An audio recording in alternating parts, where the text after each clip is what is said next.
In our previous video, we put our profile image in place. So now let's add our name and title. To do that, we need to go back to our index.html file and add some extra divs. We're going to add a new Bootstrap row. Inside that, of course, we'll then need a column. And so let's give our first div the class of row. And the second one, we'll just give the class of col. Remember we said that the direct child of a Bootstrap row has to have a column class. And when we create one without the width here, it will give us a full width flexible Bootstrap column. We'll also give it the class of heading so that we can style it later. We'll create an h1 for Rosie's name and an h2 for her title. So let's give those class names that reflect that, a class of name for the h1 and a class of title for the h2. And it's good to let the class name reflect the kind of information that it's styling. And this goes the same for any kind of variable naming in whatever programming language you're working in.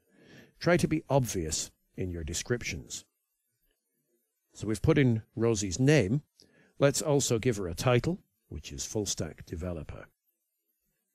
So here then we have our class of row, a column, a heading, name and title.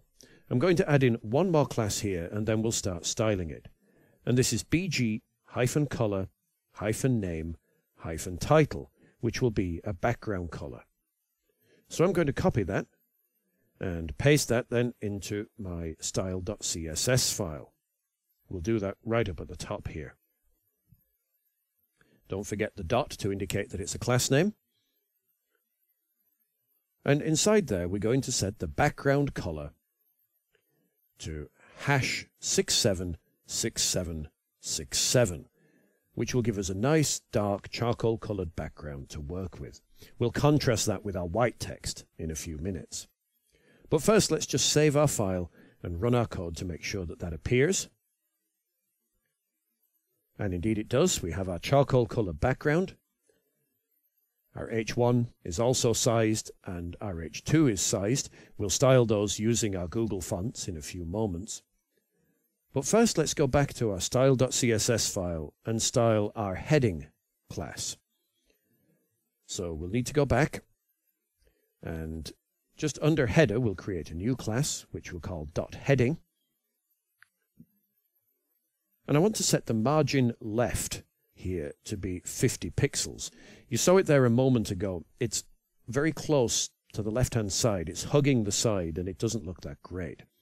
Now later on we'll set this margin to be centered when we add media queries so that it will always be in the center of the screen when viewed on a mobile device.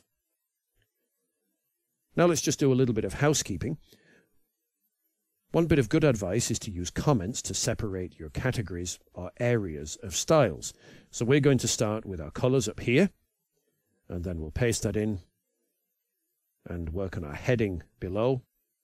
And we'll keep copying and pasting these comments in order to delineate the different areas of our CSS file, which is going to make it so much easier for us to read when we come back later. Okay, the next thing that we can do then is start styling our name and our title. So we're going to use one of the fonts that we accessed from Google Fonts in an earlier video, which is the EXO font. It's an interesting font. It's not used all that often, but it does have a nice contrast with Roboto, which we'll be using as well. And Roboto is becoming very popular for web content. So we're setting the font family to EXO, and then sans serif as our fallback if EXO fails.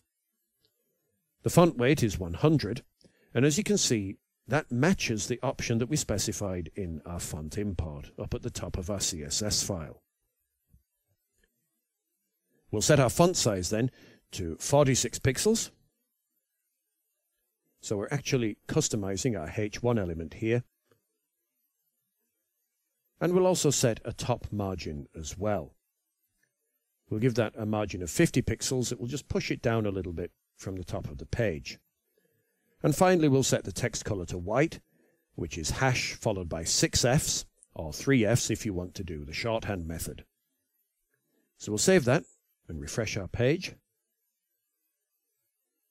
And we can see now that our title is nicely styled. It's already starting to look a little bit more interesting. So that's our name, sorry. We'll go back and style our title now by adding the title class after our name. We're going to do something similar to what we used above, but instead we're going to use the Roboto font. So we'll give the font family of Roboto and sans serif as a fallback in case Roboto fails to load. Now it shouldn't fail because this is coming from a Google Content Delivery Network. So quite honestly, if we can't reach Google, we probably have bigger problems than just not being able to load our fonts.